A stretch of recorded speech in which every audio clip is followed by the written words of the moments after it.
카메라가 없었던 덕분에 우리 영상으로 예배드린 렘넌트들은 지휘자가 계셨구나 하고 알게 됐을 것 같습니다. 오늘 이 자리에 있는 귀한 렘넌트 여러분 축복하고, 또 현장에서 영상으로 예배드리는 렘넌트들도 똑같이 축복합니다. 하나님 주시는 은혜 받으시길 바랍니다. 오늘 포로시대에 대한 메시지 마무리하면서요, 학원복음화 마지막 9월 마지막 주 말씀입니다. 렘넌트가 보아야 할 역사의 교훈, 알아야 할 역사의 교훈입니다.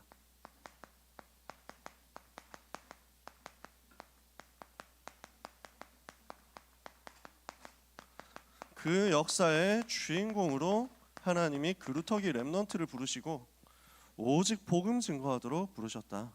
이것을 오늘 약속으로 붙잡아야 되겠습니다. 역사거든요. 역사를 보고 발견해야 되는 게 있는데, 역사는 반복된다는 겁니다. 역사는 늘 반복돼요. 옛날 사람들은 어리석어서 저런 결정을 했지, 지금 우리는 안 그럴 것이다 라고 생각한다면 완전 착각이에요. 똑같은 일은 또 벌어집니다. 늘 벌어져요. 아니 어떻게 이순신 장군 같은 훌륭한 분을 놔두고 원균 같은 사람을 써가지고 나라를 이렇게 말아먹을 수 있냐 하는데요, 지금도 똑같아요. 그런 일은 늘 일어납니다. 사람이 되게 자기한테 아부하는 사람과 진짜 나라 살리고 충성할 사람 이렇게 구분을 못하냐? 지금도 똑같이 구분 못합니다. 어른 되어보면, 현장 나가고 세상 나가보면 완전 꽉 찼습니다. 그게 사람들은 자기한테 아부하고 아첨하고 뒤로 뭔가 챙기는 사람을 좋아하고요, 그리고 진짜 조직을 위해서 나라를 위해서 충성하고 생명 거는 욕심 없는 사람 별로 안 씁니다. 희한하게도 그렇습니다. 왜냐? 그걸 못 알아보거든요. 그걸 별로 구분 못 하거든요. 나는 저렇게 안 할 거야 라고 하는데 그 자리에 가면 똑같아져요. 왜 그럴까요? 왜 역사 반복될까요? 불신자 상태가 똑같거든요. 역사를 보니까 시대마다 있었던 불신자, 그 속의 역사는 상태 똑같아요. 마귀 자녀인 거 똑같거든요. 하나님 떠난 거 똑같거든요. 죄의 저주 속에 있는 거 똑같거든요. 이러니까 아무리 노력해도 여기서 못 빠져나와요. 그러니 사람들은 우상 숭배하면서 마귀 종노릇하고, 그거 반복돼서 똑같이 일어난단 말이에요. 정신 문제 오고 육신 문제 오고 내세 문제 오고 후대 문제 오는데 못 막습니다. 이게 반복되기 때문입니다. 이게 동일하기 때문입니다. 그리고 그들 속에, 세상 속의 역사는 사탄의 전략이 똑같기 때문입니다. 사탄이 어떻게 하고 있습니까? 에베소서 2장 2절, 공중 권세를 잡고 세상 풍속을 가지고 움직이거든요. 지금도 똑같이 일어납니다. 지금도 똑같이 활동하고 있습니다. 에베소서 6장 12절에 정사와 권세와 어둠의 세상 주관자들, 하늘에 있는 악한 영들, 이것과 싸워야 되는데 이거 똑같이 사탄 지금도 역사하고 있단 말이에요. 요한복음 8장 44절, 불신자는 마귀 자녀. 사탄 마귀는 지금 불신자의 아비 노릇하면서 지금도 똑같이 역사합니다. 거기에 사로잡혀 있으니까 마귀가 시키는 대로 하면서 살아가잖아요. 고린도후서 4장 4절에 보니까 세상 신이라고 했습니다. 요한복음 12장에, 요한복음 14장에, 요한복음 16장에 예수님이 계속해서 밝혔습니다. 세상 임금이다. 그 세상 임금에 대한 심판을 하기 위해서 내가 왔다. 예수님은 세상 임금이 사탄이라고 분명히 밝혔어요. 이 존재가 지금도 어떻게 하고 있습니까? 고린도서 10장 4절에서 5절, 견고한 진을 만들어 놓고 모든 사람들을 자기의 진 속으로 끌어들여서 완전 그 속에서 실패되도록 만드는 거예요. 우리의 싸우는 무기는 육신에 속한 것이 아니요 오직 어떤 견고한 진도 무너뜨리는 하나님의 강력이라. 모든 이론을 무너뜨리며 모든 생각을 사로잡아 그리스도께 복종하게 하고 하나님을 아는 것을 대적하여 스스로 높아진 모든 것을 무너뜨리는 것이다. 이게 우리가 하는 사역이거든요. 반대로 보면 지금 사탄이 무엇을 통해서 역사한다고요? 하나님을 대적해서 스스로 높아지게 하고 생각과 이론과 사상을 가지고 하나님을 떠나도록 만든다. 하나님을 대적하도록 만든다. 그래서 정신의, 이념의, 개념의, 사상의 흐름 속에 사탄이 견고한 진을 만들어 놓고 그 속에서 사람들을 완전 사로잡아 간단 말이에요. 그러면서 마태복음 12장 25절에서 45절까지 보니까 실제로 사람들이 이렇게 장악하고 있는 겁니다. 영적 문제를 갖다 줘요. 마음이 비어있고 청소되어 있고 수리되어 있으니까 그 빈 마음으로 들어가가지고 완전 사로잡아 버립니다. 귀신이 그 마음속에 있다가 살짝 나와보니까 갈 데가 없어요. 다시 원래 있던 곳으로 가야겠다 하고 와보니까 그 마음이 청소되고 비고 수리되었어요. 그 빈집에 혼자 들어갈 수 없으니까 귀신 7을 더 데리고 들어가요. 나중 상태가 이전보다 훨씬 더 악하게 돼요. 예수님이 분명히 말씀하셨어요. 사탄이 이렇게 활동한다고. 그 사탄이 똑같이 활동하니까 마귀에게 장악당한 사람 똑같죠. 역사는 반복돼요. 처음에 잘 되는 것 같다가도 결국 나중에는 무너지는 거예요. 성공한 것 같은데 나중에는 완전 실패하는 거예요. 여러분 역사 속에 있는 수많은 유명한 성공자들 보세요. 수많은 위인들 보세요. 수많은 영웅들이라고 하는 사람들 한번 추적해 보세요. 지금 있는 많은 셀러브리티들 한번 보세요. 연예인들, 스포츠 성공자들 이런 사람 보세요. 과연 행복합니까? 과연 그 삶이 행복 속에서 인도받고 있습니까? 영적인 문제, 저주 재앙은 반복됩니다. 그렇기 때문에 여러분은 사람을 바라보면서 기대를 할 필요가 없습니다. 모든 사람은 하나님 떠난 모든 사람은 이 속에 있어요. 그래서 우리는 사람 바라보면서 기대하지 마라. 그러면 사람 때문에 실망할 것도 없습니다. 여러분이 사람 때문에 실망한다면요, 사람에게 기대를 너무 많이 했기 때문입니다. 사람은 우리가 기대할 대상이 아니에요. 사람은 우리가 바라볼 희망을 품을, 소망을 품을 대상이 아닙니다. 그래서 제가 제일 답답하게 생각하는 사람 중에 하나가 정치인에게 엄청난 기대를 하는 사람이죠.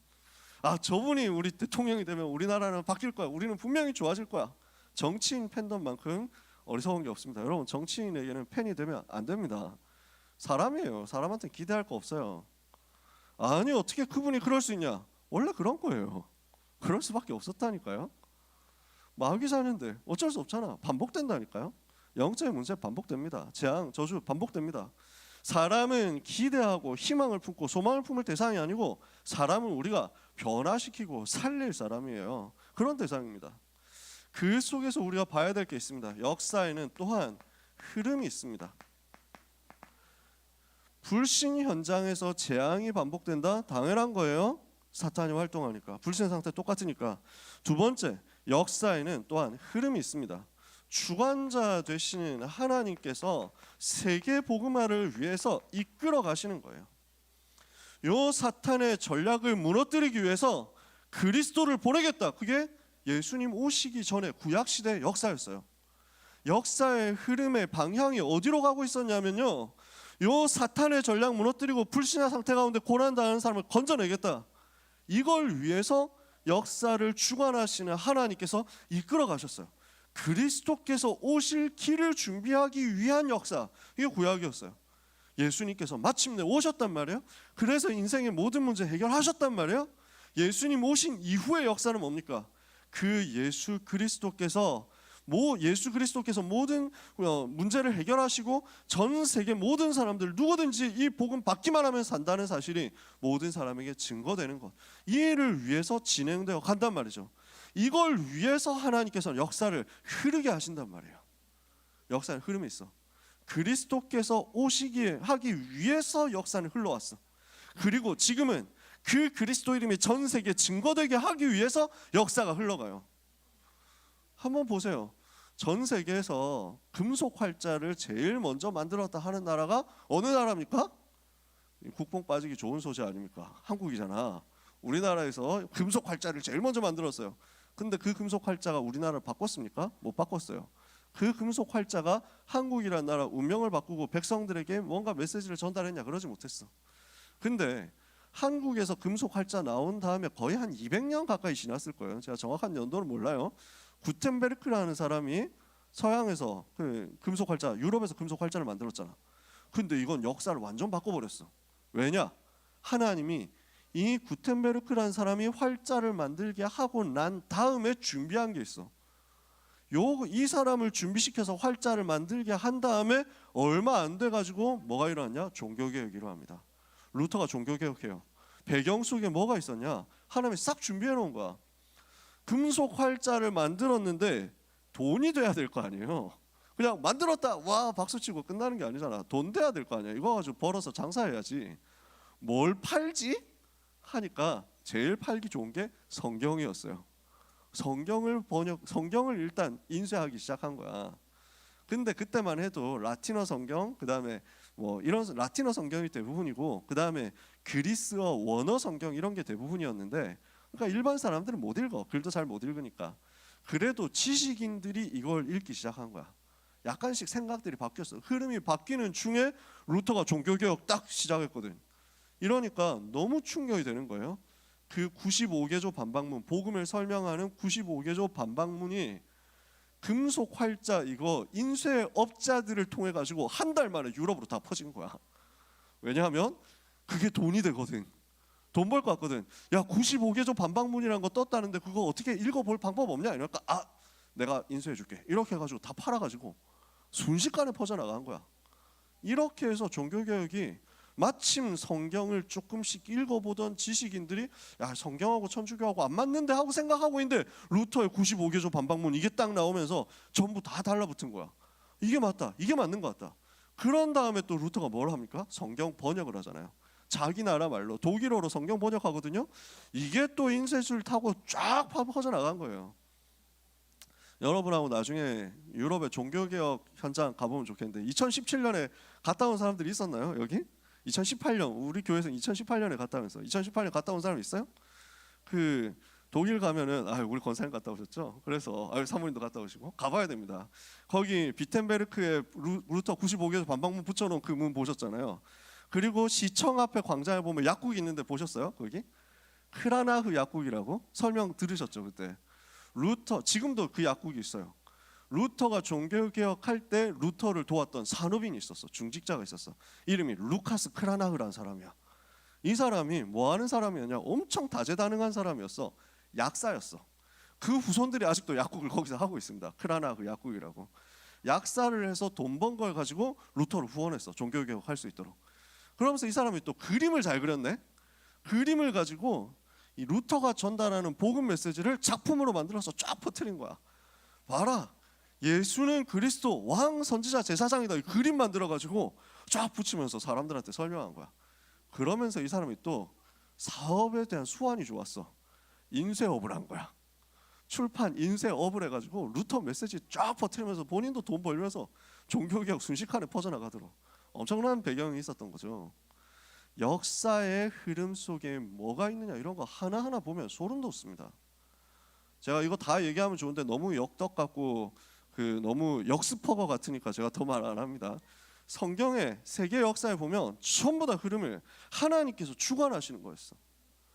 그래서 여러분이 세계 역사 혹시 세계 역사 한국 역사 공부하면서 이걸 왜 이렇게 됐을까 궁금하다, 하필 왜 이런 일이 있을까 궁금하다 하면요, 영적인 눈을 뜨고 보세요. 그 배경은 반드시 세계 복음하고 연결된 게 들어 있습니다. 그래서 하나님께서 역사의 흐름을 주관하고 계시고 그 역사의 방향, 역사의 목표는 어디로 가고 있느냐? 그리스도를 전 세계에 증거하는 데 있는 거예요. 그리스도가 오시는 것과 그 일이, 그리스도께서 오셨다는 그 일이 전 세계에 증거돼야 된다는 것. 세계복음화. 복음과 전도를 위해서 세계 역사는 움직이고 있다. 이게 역사의 목표예요. 그렇다면 이 역사 속에서 그리스도와 세계복음화라는 언약 잡은 사람은 역사적으로 하나님께서 쓰임받는 증인되는 것이다. 하나님께서 사용하시는 증인되는 것이다. 그리스도께서 처음 오시는 것을 초림이라고 합니다. 이 땅에 오신 것을 초림, 다시 오시는 것을 재림. 그리스도의 초림이 역사의 방향, 그리스도의 재림하실 것, 세계복음화 되면 재림하실 거 아니에요. 그게 역사의 방향. 여기에 우리의 인생이 초점을 맞추고 들어가면요, 우리의 인생 전부를 하나님이 역사 속의 증인으로, 역사 속의 주역으로 사용하실 수밖에 없다는 거예요. 오늘 여러분이 그 응답받는 제자가 되시기를 축복합니다. 너무 거창한 얘기 같죠? 여러분의 중간고사가 이 속에 들어가면 된다, 그 얘기예요. 여러분의 수시와 여러분의 정시가 이 속에 들어가면 된다는 거예요. 아시겠어요? 왜 공부합니까? 왜 시험 쳐요? 중간고사 시작한 사람 손 들어봅시다. 시작한 사람. 이번 주에 시작하는 사람 손 들어보자. 다음 주에 시작한 사람 손 들어보자. 손 안 든 사람 손 듭시다. 반성하자. 우리 지금 움직여야지. 선생님들이 손 들고 계시네. 여러분, 내 삶에 하나하나 있잖아. 내 삶에 작은 일거수일투족 있잖아. 이걸 이 속으로 가지고 들어와야 돼. 세계복음화, 그리스도 세계복음화 너무 거창해 보입니까? 아니야. 오늘 내가 하고 있는 공부 속에, 오늘 내가 뛰는 축구 속에, 오늘 내가 하고 있는 게임 속에 다 끌고 들어와. 그러면 여러분은 역사의 교훈 속에서 반드시 응답받고 승리하게 된단 말이에요. 자, 포로 시대를 정리하면서 질문하는 겁니다. 애굽 나라 있죠? 이집트 있잖아요. 당시 세계 최고 강대국인데 여기에 요셉을 통해서 들어갔다가 모세를 통해서 나오게 됐습니다. 요셉을 통해서 애굽에 들어갔어요. 그죠? 그랬다가 노예가 됐어요. 나중에. 그랬다가 모세 때 출애굽해가지고 빠져나왔단 말이에요. 왜 애굽에 두 사람을 세웠습니까? 요셉을 세우고 모세를 세웠던 이유는 뭡니까? 왜 이스라엘 백성들은 전쟁에 계속 시달리면서 고난당했습니까? 아람 나라한테 시달리고 아수르 나라한테 시달리고 전쟁 나가지고 고난당하고 그 다음에 아수르 나라한테 멸망당하잖아요. 북이스라엘이요. 그리고 왜 유다 나라는 바벨론 나라에 망하게 되었습니까? 왜 거기에 포로로 끌려가게 되었습니까? 바벨론 나라가 나중에 망하고 지난주에 좀 설명했잖아요. 그죠? 메데 바사 연합 나라가 연합 왕국이 세워졌잖아요. 우리가 흔히 페르시아라고 부르는데 메디아 페르시아 연합 왕국 이렇게 원래 정식 명칭 그래. 지난주에 잠깐 대강 얘기했잖아. 그치? 왜 이 나라가 세워졌습니까? 왜 로마의 나중에 속국이 되었습니까? 왜 나중에는 유랑민으로 전 세계에 흩어지게 되었습니까? 이유가 뭐냐는 거예요. 한마디로 말하면 이 성경의 역사는 이스라엘 나라가 노예되었다가 전쟁에 시달리다가 포로되었다가 속국되었다 유랑민되었다 이거예요. 왜 이런 일이 벌어졌냐고요. 요 질문을 가지고 답을 보는 겁니다. 왜 그렇게 됐습니까? 이유가 뭐냐 있는데 답이 뭡니까? 처음부터 하나님의 관심이 어디 있었냐면 하나님의 목표, 하나님의 관심은 이 이스라엘 사람들의 조상이라고 하는 아브라함을 처음 부르실 때부터 이거였어요. 창세기 12장 1절에서 3절. 너는 너의 고향 친척 아버지의 집을 떠나서 내가 너에게 지시할 땅으로 가라. 내가 너로 큰 민족을 이루고 너의 이름을 창대하게 하려니 너는 복이 될 것이다. 너를 축복하는 자는 내가 복을 내리고 너를 저주하는 자에게는 내가 저주할 것이다. 그러면서 뭐라고 합니까? 땅의 모든 족속이 너로 말미암아 복을 받을 것이다. 그게 여러분이에요. 여러분 이것에 대한 확신 가지세요. 나를 왜 불렀어요? 하나님이 왜 나를 불렀어요? 복의 근원이 되도록 하기 위해서. 어디에? 모든 민족 앞에 복의 근원이 되게 하기 위해서. 그게 여러분이 이 시간에 있는 이유입니다. 이 시간 존재하고 숨을 쉬는 이유예요. 확신 가지세요. 여러분을 축복하는 자는 하나님이 복을 내리시고 여러분을 저주하는 자는 하나님이 저주하셔서 꺾으신다. 누가 여러분을 당할 수 있습니까? 누가 렘넌트를 막을 수 있습니까? 이걸 알면 우리는 사람 때문에 시달릴 게 없어요. 사람 때문에 쫄 게 없어. 왜 우리가 사람한테 쫄니까? 사람이 저 사람이 나를 해코지 하면 어떡하지? 그러면 어떻게 됩니까? 저 사람이 나를 새롭게 하고 저 사람이 나를 손해보게 만들어? 그럼 어떻게 돼요? 하나님이 박살 낸다니까? 내가 그 정도 소중한 사람이야. 언제 그렇게 됩니까? 그리스도와 세계보마 그 언약 붙잡고 증인될 때 말이에요. 역사를 보세요. 하나님의 처음부터의 관심은 어디에 있었냐? 모든 민족이 너로 말미암아 복을 받게 될 것이다. 이게 하나님의 소원이고 이게 하나님의 관심이고 이게 하나님의 목표라니까. 우리 주님이 무엇을 명령하셨습니까? 마태복음 28장에 모든 민족을 제자 삼아라. 마가복음 16장에 만민에게 가서 복음 전해라. 그러니까 주님이 명령하신 것도 세계복음하란 말이에요. 우리 주님이 명령하신 것, 하나님이 가장 관심 가지고 계시는 것, 하나님이 지금도 진행하고 계시는 것, 이거밖에 없어. 여러분이 이것을 믿으시면 됩니다. 저는 이걸 고등학교 1학년 때 믿고 언약을 붙잡고 시작한 겁니다. 저는 그때 이후로 지금까지 너무 단순해요. 제 제일 약점 중에 하나 뭐냐면 고민이 없어. 저는 고민되는 게 없어요. 걱정하는 게 없어. 그러니까 여러분이 걱정하는 걸 내가 잘 몰라. 그게 내 제일 큰 약점이야. 여러분 여러 가지 고민이 있을 수 있거든. 그렇잖아. 뭐 인간관계 고민이라든지 아니면 뭐 외모의 컴플렉스라든지 공부가 잘 안 된다든지 뭐 이런 고민이 있을 수 있잖아. 그렇지? 그 고민을 알고 여러분한테 얘기를 좀 해주고 싶은데 내가 그게 잘 안 와닿는 거야. 내가 잘 안 느껴지는 거야. 그래서 여러분을 많이 만나고 싶어. 그래서 직접 들어야 알 수 있거든. 안 들으면 나는 몰라. 왜? 나는 고민이 없어. 저는 고민 되는 게 없어요. 뭐 성적 떨어져? 하나님이 아시지 뭐. 아니 뭐 인간관계 왕따야? 뭐 하나님 나와 함께 하시는데 뭐 문제 있어? 없어. 나는 아무 문제 없어요. 아프냐? 천국 가면 되지. 뭐 문제 있냐? 없어. 아니 아무것도 문제될 게 없어. 잘생겼냐? 세계보고만 하면 되겠네. 얼굴 가지고 얼굴빨로 세계보고만 하면 되지 뭐. 못생겼냐? 제자만 붙으니까 문제 있냐? 없어. 키가 크냐? 좋네. 멀리서 높이 보면서 복음 전하면 되지. 키가 작냐? 내가 표준과 가깝구나. 비행기 탈 때 좋다. 비행기 탈 때 다리 짧고 키 작으니까 얼마나 편한지 몰라. 여러분 잘 긴 사람은 모를 걸. 긴 사람 되게 불편할 걸. 그래서 나 김형길 목사님하고 얘기하면 딱 김형길 목사님 키가 190이 넘잖아. 거의 덩치는 또 얼마나 크십니까?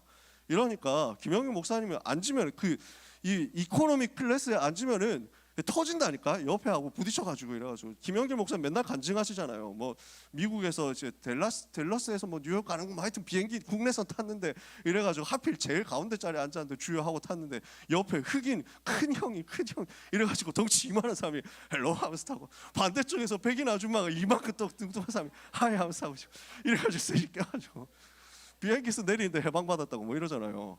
저는 그런 고민을 할 필요가 없습니다. 얼마 편한데 아무 상관없어. 비율 뭐 상관있냐? 결혼할 사람만 만나면 되지. 하나님 만나게 하셨는데. 그러니까 진짜 여러분 뭐 대단한 고민 안 해도 됩니다. 하나님이 여러분한테 필요한 사람 만나게 하실 거예요. 아니 내가 얼굴이 이렇게 빠는데 괜찮습니까? 고민하지 마세요. 하나님이 여러분에게 붙여줄 그 배우자만 여러분한테 마식하면 되거든. 뭐가 문제있냐? 아무 문제 없어. 여러분 뭐 할 건데 더 뭐 할 건데. 나는 고민이 없어. 그게 제일 그래서 여러분 힘든 거 있으면 좀 말을 좀 많이 해주세요. 나는 여러분은 눈치가 고민도 없는데다 눈치도 없어가지고 여러분이 아무리 고민해도 나는 몰라. 말을 좀 해줘. 저는 이거 약속 붙잡고 나니까요. 내 고민할 게 없더라고요. 내 염려할 게 없더라고요. 내가 가야 될 대학 하나님이 아시는데, 내가 가야 될 현장 하나님이 아시는데. 그래서 내가 얘기하잖아. 전교 134등으로 고등학교 1학년 첫 시험 쳤는데 첫 번째 시험 입학하고 나서 영어 수학 그 테스트였어. 그게 영어 수학 기본기를 확인하는 거였어. 그게 전교 134등이었거든. 첫 번째 모의고사 은혜 받고 언약 잡고 기도하고 공부하고 다락방 뛰었어. 하나님이 바로 응답의 문들을 여시는 거야. 모의고사 치기 한 일주일 전 정도였을 거야. 그래서 그때부터 영접 운동이 일어나기 시작하는 거야. 그 주간에 4명이 예수님 영접했거든. 내가 현장에서 언약 잡고 기도하고 있으니까 하나님이 3주째의 문을 여시더라고. 말씀이 성취되면서 3주째 문이 열려가지고 나를 통해서 4명이 그 주간에 예수님 영접했어요. 우리 학교에서, 교실에서. 그 4명을 데리고 다락방을 시작한 거야. 이러니까 그때부터 하나님이 이 다락방을 중심으로 계속 영접운동 문을 여시는데 일단 1학기 끝날 때까지 일주일에 2명씩 꼬박꼬박 예수님 영접하는 거야. 한 학기 내내 그렇게 되더라고. 희한하게 하나님 그렇게 하시더라고요. 그러다 보니까 다락방이 점점 커져. 우리 반 다락방으로 시작했는데 내가 뛰는 다락방, 내가 사역하는 다락방이 그 다락방이 이제 퍼져가지고 한 학기 끝나기 전에 5개 다락방이 되더라고. 5개 반에서. 그 다음부터는 시간 없어. 그 다음부터 내가 뭐 할 시간이 없어. 월화수목금 저녁 시간에 저녁 밥 먹고 다락방 뛰는 거니까 더 이상은 뛸 시간이 없는 거야. 그럼 그 다음부터는 성경책과 복음 편지 복사한 거 들고 이렇게 돌아다니면서 다락방 뛰는 거야. 그것만 3년을 한 거예요. 고등학생 생활에. 이거 하고 있는데 하나님이 내 성적의 반대편에서 역사하시는 거야. 나는 기도하고 언약 잡고 전도만 했어. 첫 번째 시험에 전교 25등, 지금 27등 나오고 그 다음 시험 전교 15등 나오고 그 다음 시험 전교 12등 나오고 내가 당황되는 거야. 그 다음부터는. 그러니까 꼬라박더라고 다시. 살짝 꼬라박았는데 그래도 우리 반에서 1등이야. 그러니까 전교 100등 밖에 쩌리들을 모아놓은 반이었어. 우리 반이. 전교 100등 안에 있는 애들을 2반으로 우수반 만들고 나머지는 일반 반이었어. 난 일반 반이었거든. 근데 그 일반 반에서 한 번도 1등을 놓은 적이 없어. 한 번도 일반 반이니까 전교 한 30등, 35등 떨어져도 1등은 1등이야. 그래서 1년 내내 1등 했어. 그 반에서. 그러면서 그 다음에 우수반이 없어졌어. 하나님 없애버리더라고. 그러고 나서 문과 전교 한 6 최고 올라갔을 때 6등, 최고 떨어졌을 때 한 15등 이 정도 선에서 왔다 갔다 하다가 고3 때 올라가서는 한 6등에서 10등 사이로 정착을 하게 되더라고. 문과 전교. 그러는데 그래서 좀만 잘하면 서울대 갈 수 있겠다. 이런 이런 상황이었어. 퍼센티지 따져보면. 그때는 등급제가 없었거든요. 퍼센트였어. 이렇게 하고 있는데 여러 번 간증했잖아요. 고3 그 내신이 중요한데 그때는 어떤 스타일이었냐면 수능이 한 80%, 수능이 한 70에서 80% 비율이, 그 다음에 내신이 반영 비율이 한 20%, 30% 이 정도였어. 그럴 때였는데 내신이 한 20%지. 근데 내신 1학기 중간고사가 너무 중요한, 고3 1학기 중간고사 너무 중요했는데 내가 완전 말아먹은 거야. 1학기 중간고사 수학이 100점 만점에 45점이 나왔어. 나 서울대 도전하는 상황이었는데 너무 충격이었어. 100점 만점에 다른 애들이, 다른 라이벌들이 95점에서 100점을 맞고 있었어. 문제가 너무 쉽게 나왔거든. 말도 안 되게 쉽게 나왔어. 어느 정도였냐면 고3 1학기 수학 중간고사에 10점짜리 주관식 문제가 1차 방정식이었어요. 여러분 믿어지십니까? 거저 먹으라고 준 거야. 2x 플러스 8이 11대 x는 얼마? 뭐야, 왜 이래? 반응 왜 이래? 나와야 되잖아. 2x 플러스 8이 10이면 x는 뭐? 아니 뭐야, 진짜 실화냐? 슈퍼자라서 그래? 아, 그럴 수도 있죠. 네, 알겠습니다. 여러분은 다 문과인 걸로. 네, 1이잖아. 2x 플러스 8이 10이면 맞지? 1 맞지? 1 맞냐? 네. 갑자기 당황되네. 내가 알고 있는 게 진실이 아니었을지도 몰라. 아니야, 그걸 그래가지고 이거 문제 보는 순간 실소가 나왔다니까. 아니 이거 어떻게 그래도 그렇지, 아무리 쉽게 내도 하면서 풀었어. 그거 틀렸다. 내가 그걸 틀린 거야. 너무 당황된 나머지. 왜냐하면 시험 치다 보면 그럴 때 있잖아.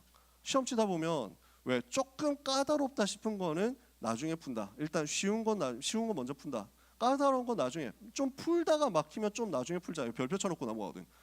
근데 1번부터 별표가 나온 거야, 내가 그때. 그러면서 왠지 그냥 뇌정지가 온 거야.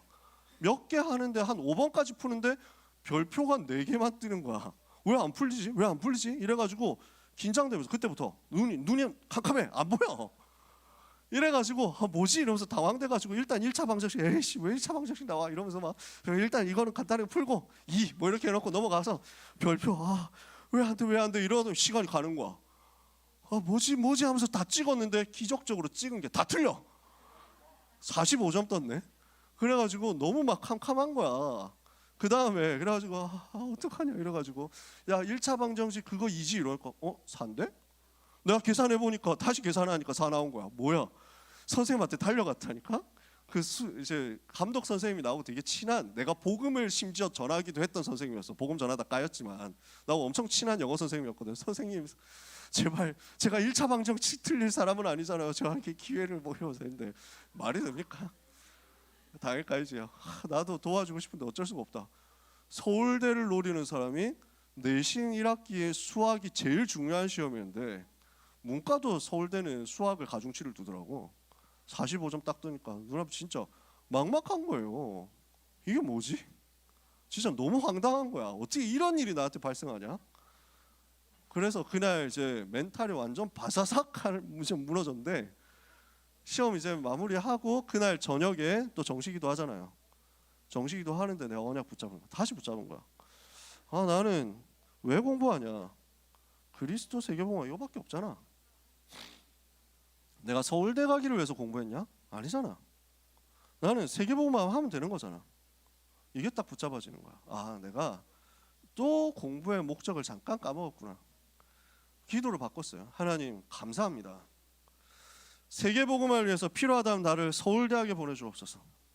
세계복음화를 위해서 필요하다면 하나님 나를 저기 지방대학, 아무도 모르는 지방대학 보내주옵소서. 세계복음화를 위해서 그거밖에 길이 없다면 저는 대학 못 가고 평생 고졸로 남아도 괜찮습니다. 나를 인도해 주옵소서. 끝.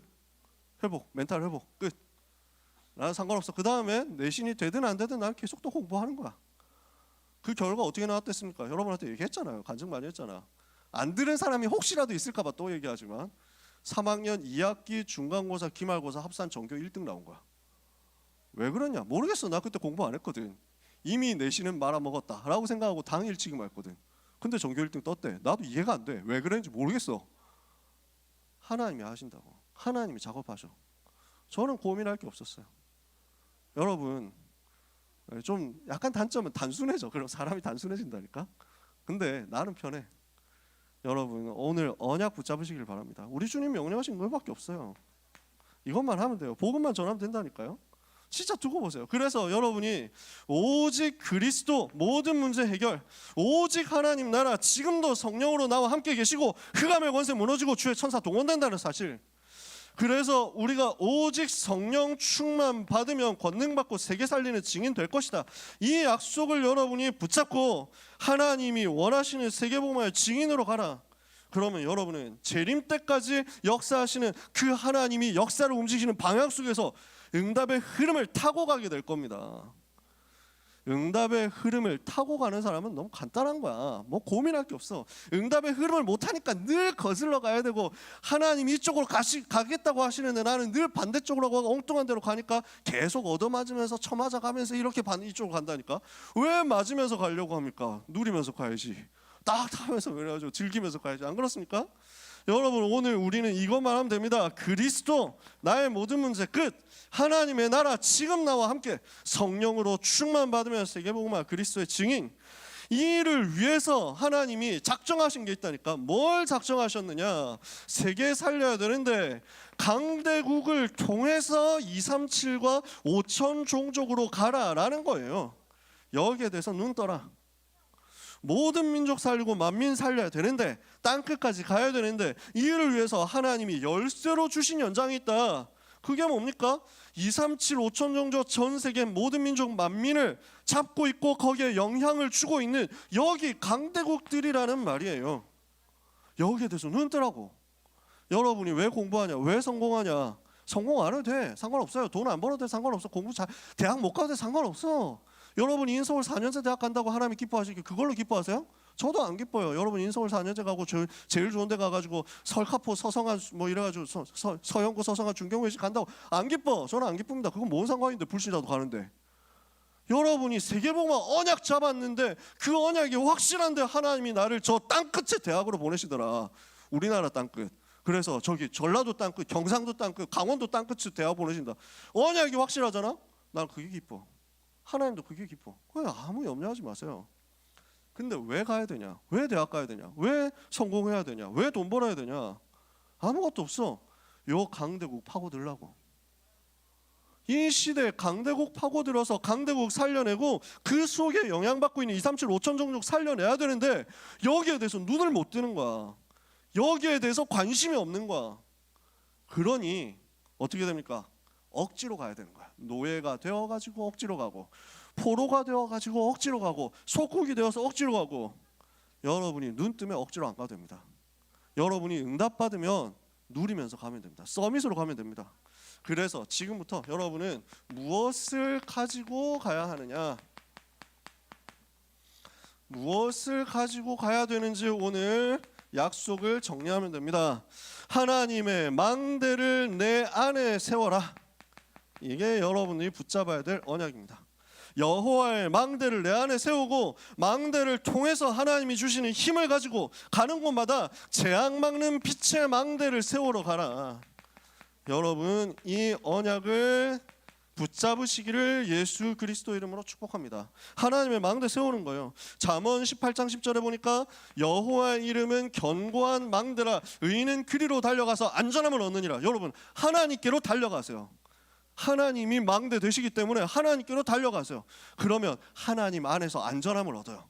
하나님이 함께 하심으로 말미암아 안전함을 얻고 평안함을 얻고 힘을 얻게 돼 있어요. 하나님이 나의 망대, 여호와가 나의 망대, 하나님이 나의 영원한 망대 되시거든.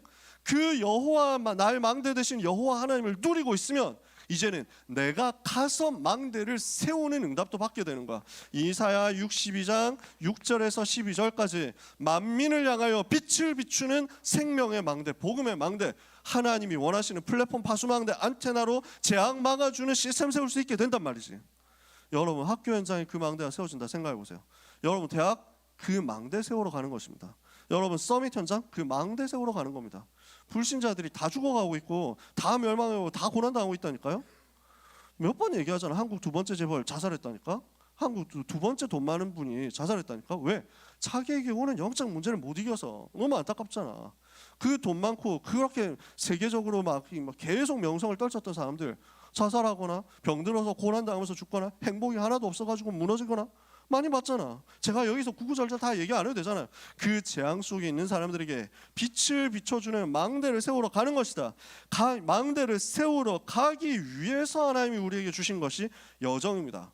과정이 있으니까.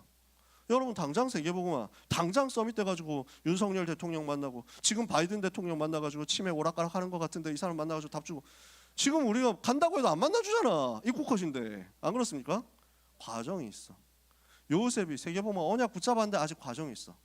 노예라는 과정이 있고 그 다음에 감옥이라는 과정이 있었어. 그거 거치고 나니까 파라오 앞에 가는 거야. 여러분한테 여정이 있거든요.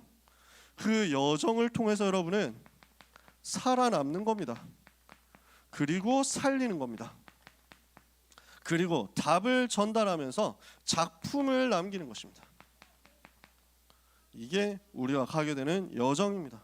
세 번째, 여러분은 여호와의 이정표를 보고 가라. 하나님께서는 이 여정을 갈 수 있도록 중간중간 이정표를 예비하셨어요. 어디로 가면 되느냐? 말씀 따라가면 됩니다. 어떻게 가면 되느냐? 기도 속에서 가면 됩니다. 어떻게 하면 되느냐? 전도자의 삶 속에서 하면 됩니다. 여기에는 흐름이 있거든요.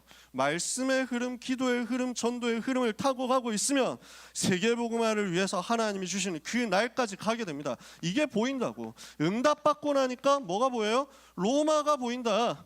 아, 내가 여기까지 왔으니까 이제 여기 다음으로 가야 되겠구나. 보인다고. 하나님 미래를 알게 하신다고.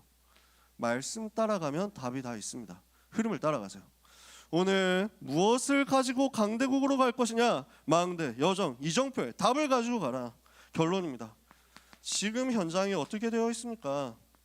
이 부분을 제대로 볼 수 있는 영안을 열어야 됩니다. 현장 보는 눈을 가지세요. 현장 지금 상태 어떻게 되어 있어요? 여러분 친구들 어떻게 되어 있어요? 불신자 상태라니까. 절대로 속지 마세요. 여러분 친구들 중에 행복한 사람, 복음 없는 행복한 사람 단 한 사람도 없습니다. 아시겠어요? 여러분 친구 중에 그리스도 모르는 사람 중에 행복한 사람 있냐? 아무도 없어. 지금 아무 문제 없는 것 같아도 행복한 게 아니야 그거. 그 사람 얘는 너무 집이 잘 살아. 근데 공부도 너무 잘해. 근데 키도 너무 크고 운동도 너무 잘하고 얼굴도 너무 잘생기고 그 다음에 옆에 다른 사람도 너무 많고 애인도 너무 예쁘고 막 진짜 너무 모든 것이 다 맞춰져 있는 것 같다. 아무 걱정 없고 인성까지도 개 좋네 뭐 이러면은 야 쟤는 뭐가 문제가 있을까? 문제 꽉 찼습니다. 모든 게 문제야. 하나님과 함께 하지 않으면 근본적으로 인간은 행복할 수가 없습니다. 아직 나타나지 않았을 뿐이지 영적 문제는 반드시 시간표 따라 계속 오게 돼 있습니다. 근본적으로 하나님 떠나서 죄에 빠진 마귀 자녀인데 행복할 수가 없어요. 지금 자기가 뭔가 잘하고 열심히 하고 대단한 거 하는 것 같지만 사실 그거 우상숭배예요. 중독되어 있는 거예요. 나중에 가니까 정신적으로 문제 오는 타임 옵니다. 지금 벌써 드러난 사람도 여러분 주변에 많을 거예요. 정신 우울증 와가지고 약 먹고 있는 사람 주변에 많을 걸요. 시간표를 따라 더 심해질 걸요. 이러다가 육신의 질병이 오거나 삶의 실패가 오거나 가정이 깨지거나 수많은 문제들이 찾아옵니다. 어느 날 죽음과 심판과 지옥의 지옥의 운명을 맞이하지만 지옥 가기 전에 지옥처럼 살아갑니다. 하루하루 사는 게 지옥이야. 이 문제가 후손들한테까지 전달되니까 가정과 가문의 문제 속에서 계속 고생하게 돼 있다고. 근데 우리는 어떻게 됐습니까? 여기서 구원받았어. 여기서 빠져나왔어. 예수님이 그리스도 되셔서 인생의 모든 문제를 십자가에서 끝내버렸어요. 우리는 예수 그리스도를 하나님의 은혜로 알고 믿고 영접해서 구원받은 하나님의 자녀가 되었단 말이지. 예수님이 그리스도로서 세 가지 직분을 가지셨죠. 참 왕으로 하나님 떠나도록 만든 사탄의 권세를 깨트려버리고, 참 제사장으로 하나님 떠난 인생이 죄에 빠져 있으니까 그 죄에서 인간을 건져내시고, 참 선지자로 하나님 떠나서 지옥 가야 되는 운명인데 거기서 건져내서 천국 백성 되게 하셨어요. 이 삼직으로 모든 문제를 십자가에서 해결하시고 부활하신 예수 그리스도를 하나님의 은혜로 믿고 영접해서 우리가 어떻게 됐어? 하나님의 자녀 됐어. 내 인생 개인 문제 끝났다고. 우리가 할 건 뭐예요? 전도와 선교밖에 없다. 만약에 우리가 전도와 선교를 깨닫지 못하면, 강대국과 237 5천 종족 살리는 세계복음을 깨닫지 못하면 억지로 가야 됩니다. 노예포로 속국돼서 갈래요? 아니면 서밋돼서 갈래요? 이건 여러분 선택하면 돼요. 지금 결단하면 된다니까. 저는 그때 결단했습니다. 나는 억지로 안 가려고. 나는 노예포로 속국돼서 가는 거 말고 하나님이 주시는 은혜를 따라서 누리면서 가려고. 그러니까 제가 뭐 대단한 성공한 건 없습니다. 근데 지금까지 누리고 있습니다. 지금까지 너무 재밌어. 날마다 너무 즐거워. 나 너무 감사해. 하나님이 문 열어주시는데 뭐. 즐기면서 갑니다. 제 인생 그랬습니다. 여러분은 하나님이 만드실 겁니다. 여러분이 노예포로 속국돼서 억지로 갈 것이냐 아니면 서밋으로 갈 것이냐 오늘 결단하는 겁니다. 우리는 전교인 전도 캠프 흐름 속에 있습니다. 그래서 놓고 기도하세요. 나의 237 발견하게 해 주옵소서. 나의 땅끝 발견하게 해 주옵소서. 내가 살려야 될 강대국과 서밋 현장 어디인지 찾고 이것을 위해서 기도로 도전하게 해 주옵소서. 이번 주에 기도해 보세요. 그래서 모든 사람이 다 강대국, 그럼 다 미국 가야 돼? 다 어디 유럽 가야 돼? 그런 것도 아니야. 하나님이 예비하신 여러분이 237에 영향 끼치기 제일 좋은 포지션이 있을 거야. 그런 로케이션이 있을 거야. 그 스팟을 찾아내는 거야. 그걸 기도하면서 찾으세요. 나한테는 그 강대국 세계복음 할 수 있는 핵심적인 현장이 예를 들어서 멕시코다 이럴 수도 있어. 콜롬비아다 이럴 수도 있어. 저 가난한 부르키나 파소 그런 나라일 수도 있어. 미얀마일 수도 있어. 하나님이 내게 여신 현장이 세계에서 제일 그 강한 힘센 그런 강대국들일 수도 있어. 어디로 가도 괜찮아. 나의 237을 찾으세요. 그 나를 보고 오늘 전도자의 삶을 작은 것에서부터 시작하는 겁니다. 그래서 전교인 전도 캠프 기간이잖아요. 우리 랩런트들은 시험 기간이니까 여러분이 여러 가지 부담 가질 거 하나도 없습니다. 대상자를 놓고 지금까지 해왔던 것처럼 계속 기도하시면 돼요. 그러면 하나님이 사건 주시면 복음 전하면 됩니다. 여러분이 복음 못 전하겠다 하면 연락을 빨리 해. 여러분 선생님한테 말하든지 아니면 우리한테 말하든지 교육자한테 말하든지 그러면 우리가 가서 전해줄게. 걱정하지 마. 그러니까 너무 걱정하지 말라니까. 책임을 우리한테 뒤집어 씌우면 되잖아. 이 사람하고 이 친구한테 복음 전했다가 어색하게 되면 어떡하지? 그런 고민하냐. 어색할 것 같으면 손절하면 돼. 손절이 답이야. 그런 친구는. 맞냐 안 맞냐? 솔직히 말해서 내가 진짜 이 친구 영혼을 사랑해가지고 진짜 기도하면서 복음 전했다? 그러면 얘가 좀 괜찮은 사람이라면 고마워해. 복음을 안 받더라도 고마워해. 이해가 돼요? 아, 나를 위해서 이렇게 생각을 해주는 사람이 있구나. 친구야, 내가 진짜 내가 너를 너무 위해서 기도하고 있기 때문에 그러는 건데 네가 나처럼 꼭 하나님 자녀 됐으면 좋겠다 하는데 미친놈 아니야? 나 지금까지 이런 인간하고 같이 살았어? 그래가지고 벽신 같네? 하면서 이래가지고 따돌리면서 온 동네에 소문 다 내면서 야, 저 친구 진짜 미친 예수에 미쳤는데? 이러면서 걔 놀지 마 이러면서 하고 있으면 그런 인간하고는 아예 애초에 상종을 안 하도록 하나님이 끊어주시는 거야. 감사하면서 내가 할 길 가면 돼. 그런 정도면 인성 자체가 안 된 거야. 아시겠어요? 고민하지 마. 근데 만약에 그럴 것 같다고 너무너무 걱정이 되면 우리를 불러가지고 우리한테 떠넘기면 되잖아. 나도 목사님이 그렇게까지 얘기하실 줄은 몰랐어 이러면서 말할 수도 있겠지. 근데 여러분 굳이 그렇게 비겁하게 살 거 있습니까? 대상자 두고 기도해요. 아시겠죠? 기도하고 시험표 되면 복음 전하고 그거 안 되겠다 하면 자료 전달하고 그거 안 되겠다 하면 메시지 링크라도 보내고 뭐 어렵냐 하면 되지. 그게 힘들면 선생님한테 얘기를 하라고. 선생님 가서 복음 전해준다니까. 우리가 가서 복음 전해. 우리 강창규 전사님 가서 복음 전해줄 거야. 내가 가서 전해도 되는데 우리 전사님 가면 또 키가 더 크시니까 더 좋을 거야. 대상자. 두 번째, 우리 안에도 전도 문 다 있습니다. 빈 곳. 고등부 안에 빈 곳 있어요. 결석 많이 하는 친구들, 오랫동안 교회 안 나온 친구들, 초등학생 때 우리 같이 알고 지냈는데 교회 안 나온 지 한 3, 4년 됐어. 그런 애들 대상자야. 기도하면서 연락하세요. 그거 하면 돼요. 어렵냐? 안 어렵지. 중요한 전도야. 우리 선생님들 마찬가지. 그러면서 여러분 학교 현장에 내가 전도 망대 세우기를 원한다. 다락방 세워야 되겠다 하는 사람 연락하세요. 우리가 갈 거니까. 지금 광주 지역에 학교마다 다락방 세워놨잖아. 여러분 학교 현장 갈 겁니다. 요 세 가지를 두고 이번 주에 실제 캠프 주간입니다. 물론 고등부는 중간고사 끝나야 많이 더 움직여질 겁니다. 그래서 이번 주 지나더라도 계속 할 거니까 걱정 마시고 같이 기도하면 됩니다. 저는 오늘 몸이 안 좋아가지고 틀림없이 오늘은 짧게 하리라 라고 생각했습니다. 하지만 하나님은 저에게 힘을 주시더라고요. 오늘 영적인 힘을 여러분이 더 크게 얻으시기를 예수님 이름으로 축복합니다. 강대국 살리고 세계 살려라. 아시겠죠? 기도하겠습니다. 하나님 은혜를 감사합니다. 사랑하는 모든 고등부 랩런트들을 위해 하나님의 나라가 임하게 하옵소서. 하나님의 영광이 나타나게 하옵소서. 하나님의 소원이 성취되게 하옵소서. 강대국과 세계 살리는 역사가 여기 있는 모든 렘넌트의 인생 여정과 걸음 통해서 나타나게 하옵소서. 예수 그리스도 이름으로 기도합니다. 아멘. 하나님 감사합니다. 모든 하나님의 은혜를 생각할 때 우리가 무엇으로 다 보답할 수 있겠습니까? 가진 작은 것을 하나님 앞에 예물로 드립니다. 감사의 예물을 받으시옵소서. 11조를 받으시고 우리의 전부를 받아 주옵소서. 주일 예배 헌금을 통해서, 건축 헌금, 선교 헌금을 통해서 하나님 원하시는 237 치유 서밋의 세계복음화의 역사가 일어나게 하여 주옵소서. 모든 문제 해결자 되신 예수 그리스도의 은혜와 그 크신 하나님의 놀라운 사랑하심과 성령님의 감화감동 위로 교통 충만 역사하심이 언약 잡고 237 5천 종족 살리기 위하여, 세계복음화를 위하여, 강대국과 서밋들 살리기 위하여 언약의 한을 붙잡고 전도자의 삶 속으로 들어가는 모든 사랑하는 고등부 렘넌트와 전도자들 위해 지금부터 영원까지 항상 함께 있을지어다. 아멘.